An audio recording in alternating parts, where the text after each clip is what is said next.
And hello to you, and welcome to the Richard Nicholls podcast, the personal development podcast series that's here to help inspire, educate, and motivate you to be the best you can be. I'm psychotherapist Richard Nicholls, and this is episode 208. It's titled Dealing with Toxic People. And if you're ready, we'll start the show. Looking at all the snow outside my office window today, it's fair to say that Christmas is coming, folks.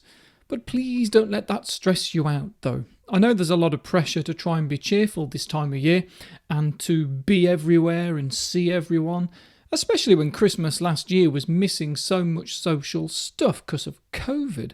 So there might be a lot of pressure to try and make up for it this year, and it might be a good idea to challenge that notion.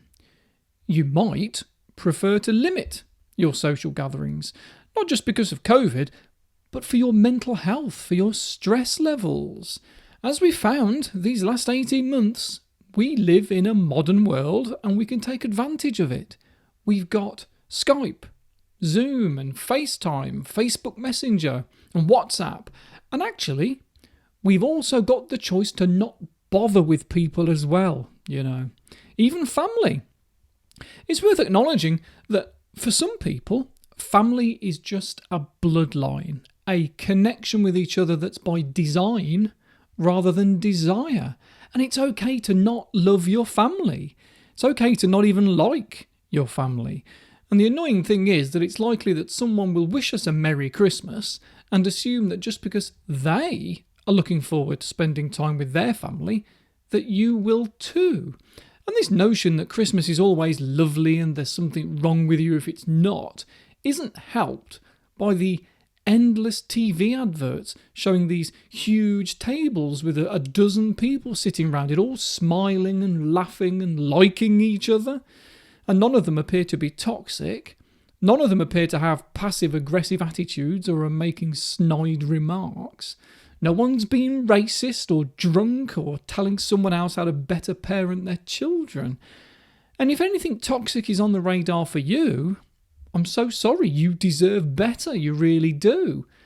Unfortunately, boundaries can be crossed at these sorts of events, and whether that makes you feel angry and makes you want to argue, or it makes you anxious and leads you to want to withdraw, notice it. Be aware of how you're feeling and why. By acknowledging it, we can get some control over it, because then we can begin to lengthen the spaces in between the thoughts, the emotions, and our behaviours, you see. We just need to take a few deep breaths, though, as we're figuring all this out, to help us to recognise that just because your brother is a jerk, it doesn't mean you have to be intimidated by him. You can feel intimidated because he's being intimidating, but hopefully you can prevent it from turning into being intimidated. In some cases, that jerky attitude might not be even crossing boundaries to him. It could be that he's so used to acting that way towards you that he's normalised it and doesn't think that you care. So don't. I know it's easier said than done, and it takes a lot of practice, and maybe that's what Christmas will give you, the opportunity to practice these things. If it helps, think of it like this. If you think that it's hard to tell someone how you feel, to set boundaries with someone and tell them you don't like the way that they take advantage of you or whatever, because if it wasn't hard, you'd have done it by now, so it obviously is. So, if you think that it would make you uncomfortable, how uncomfortable does it make you feel in having to put up with them? How uncomfortable does it make you feel afterwards when they've drained you? Is that difficult too? Chances are, yes, it is. So you're stuck between a rock and a hard place, and no matter which way you live your life, you're still uncomfortable. Well, which one would be better in the long run? Unless the person in question actually thrives on being a jerk, then setting healthy boundaries is going to be good for you. If someone in your life is toxic and you need to set boundaries as to, say, how much time you give them, for example, then there will be some pushback. After all, this is a toxic person we're talking about. It's not you being overly sensitive, it's them. They're probably a bit messed up themselves, which is why they do what they do. So if you need to rehearse what you're going to say to them to get it straight in your head, do that. Say it out loud. Wait until everyone's out, stand in front of a mirror, and practice what you're going to say. Imagine the pushback, if you have to, and how they'll react, and how you will too. Think about how you'll be, how you'll talk fairly slowly, calmly and deliberately, rather than panicky, fast and unintelligible. How you'll say to your angry dad when he's had too much to drink and raves about sending people back to where they came from because foreigners are a drain on the country. How you'll say, actually, Dad, most people don't realise it, but immigration usually adds 1% to the UK's GDP. And if he pushes back, you can say, let's change the subject. Fold or scrunch? What's the best way to use toilet paper? Or something like that. Or exactly that, actually. That's a weird conversation starter and not something for a first date, but it definitely changes the subject. We've also got the worst case scenario here, that sometimes we actually do have to learn to cut people out of our life. Sad, I know, but sometimes it has to happen. It's not so easy with family, but with so-called friends, you might have to keep your distance moving forward because they're not changing. You can set boundaries so that you only see them or talk to them at certain times. You can calmly assert yourself so that you've communicated what you want and what you expect from them. You can even act in ways yourself that you'd want from them in the hope that they pick up on it and become more comfortable to be around. But when they ring you up for no other reason, yet again, to complain about something, there's only so many times you can say, I've got an appointment in 10 minutes, but I can chat before I go. And then 9.5 minutes later, you say, hey, I hear you, but I've got to go. There's only so many times that you can do that and yet still get a text message 10 minutes later saying something rude about you because you cut them off. And this happens a lot. I hear this all the time. Some people, probably because of their own attachment injuries, will treat you like this. And if after 10 years of it you've had enough, that's okay. They are not your responsibility. Limit your time with them if you find them draining to your own mental health. Set boundaries. And if they aren't learning how to be decent towards you, then, I'm sorry, they've probably got to go. You are more important than they are. And it's not selfish to think that. And if it is, then so be it. It's okay to be selfish if, in putting yourself first, you're better able to be there for others if they need you. And if you're not able to be there because this one friend is draining you, then they need someone else to be their sounding board. If after every encounter with them you feel angry, exhausted or manipulated, then the relationship is toxic to you. If they make you feel bad about yourself, if they make you feel ashamed or guilty just for being you, then they are toxic to you.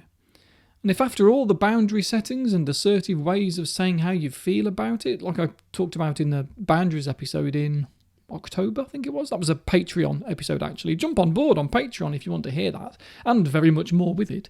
If after all that, their behaviour doesn't change and the relationship is still toxic, then it really does need to stop. And even with family, sometimes we need to let them go. You deserve better than that. I know it's not always possible because sometimes it's very close family and you might be forced into the same room as each other because of circumstances, especially at Christmas. But that doesn't mean that you need to keep the connection open for the rest of the year. And it's a shame. It really is, of course. In an ideal world, it would be like it is on the telly, that when you leave work and someone says with a big smile, "Have a lovely Christmas," that you can smile back and mean it when you say, "I will, you too." But you might not be expecting to have a lovely Christmas. It might be that your family is is difficult to deal with, and you'd rather be alone than put up with them. And that can be hard to accept. It's hard to come to terms with what that means to you. That your family might just mean that you're related to each other by blood, and that's all. That you have nothing else in common, and in any other circumstances you just wouldn't be friends. Which is fine if they don't make you feel awful when you're around them. But if they do, what do you do? What if this person is a sibling that will also be there at your parents' house on Christmas Day for lunch? Well, maybe you get an excuse ready as to why you won't be there this year. If you've given them enough chances, and this is someone who you need to disconnect from for your own mental health, then whether it's this year or next year, if the same arrangement goes on, you make an excuse. And you visit your parents when the toxic one isn't around instead. And if this is your life, and on your last day of work, someone wishes you a Merry Christmas and tells you that they hope you have a nice day, maybe you feel like telling them where to shove their Merry Christmas, but you smile and you say, yes, you too. Just see it as a game. A silly game that our culture plays with each other that seems to make this one day each year the most important one, when actually it's just Saturday, isn't it? It's just another Saturday with an extra couple of days off afterwards this year. A day where it seems that we're expected to be happy whether we have treatment-resistant depression or not. And of course we might be happy, but don't beat yourself up if you're not. And also check you're not making yourself worse by expecting too much from yourself. Just because society says that you're supposed to make everything perfect and wonderful, so that if you're hosting a get-together, it's okay for it to not be perfect. And if you're worried, ask for help. Ask someone if they could make the starter for you or bring a dessert or something. We might not be able to avoid getting stressed, but we can maybe avoid unnecessary stress. We can say no to some things and yes to others. I'm sure I say this every year, but you don't have to attend every social event that your network is involved in. And in between these events, make sure that you make time for what's important to you. For resting, for relaxing. You might find that listening to music whilst thumbing through a copy of Top Gear magazine or whatever is more enjoyable in the long run than another late night with people you don't really get on with in a room that's too noisy to hear each other speak anyway. I'm sounding a bit miserable here, and that's not really my point. You can still enjoy this time of year and think differently about it. There's a big gap between being Ebenezer Scrooge and being Buddy the Elf. Do what's right for you. It's your holiday too, and if you need to plan in advance the days where you aren't going to be seeing anyone because you want to go for a walk for an hour or catch up on some TV programme, then that's fine. Do it. And for goodness sake, don't soak up the crap that's on social media. If some friend is posting loads of photos of the dozens of presents that they've wrapped up for their children with #LoveMyKids, feel free to ignore it. Don't compare your life to them. That's not good. Unless you've really got yourself emotionally sorted. And of course you might have, actually. Not everyone who listens to these has mental health issues. Some people are just really interested in psychology and psychotherapy and what makes people tick and well-being. So hello to you too.